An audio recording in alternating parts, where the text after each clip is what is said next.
Hello દોસ્તો, અમે જઈ રહ્યા છીએ દાદુપુર. દાદુપુર જતા પહેલાં બાઇકમાં પેટ્રોલ નહોતું. પેટ્રોલ ભરાવા પાછું ઓનું પેટ્રોલ ના ખાયું અને પછી નીકળી જાય અમે દાદુપુર. 60-70-70ની સ્પીડે અમે નીકળી ગયા દાદુપુર. દાદુપુરમાં બધું આજુબાજુમાં ખેતર બેતર, હાઈવે પર જોરદાર મજા આવી જોવાની. બધું કુદરતી વાતાવરણ સારું હતું અને અમે પહોંચવા આવ્યા દાદુપુર. દાદુપુર પહોંચી ગયા. દાદુપુર પહોંચીને અંદર ગયા.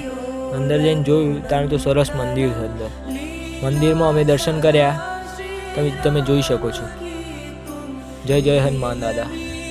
હનુમાન દાદાના દર્શન કર્યા.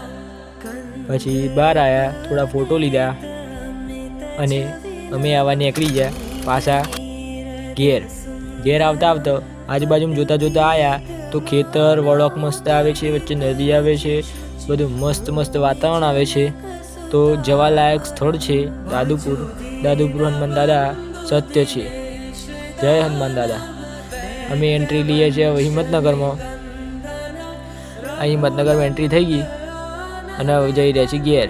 અને ઘેર જતા આ પાછું વચ્ચે એક સ્વામિનારાયણ ભગવાનનું મંદિર આવે છે, જે તમને બતાવ્યું. આ જો સ્વામિનારાયણ ભગવાનનું મંદિર નવું બન્યું છે પ્રથમ સ્કેનની પાછળ. થેન્ક યુ દોસ્તો. સબસ્ક્રાઈબ કરો, લાઈક કરો.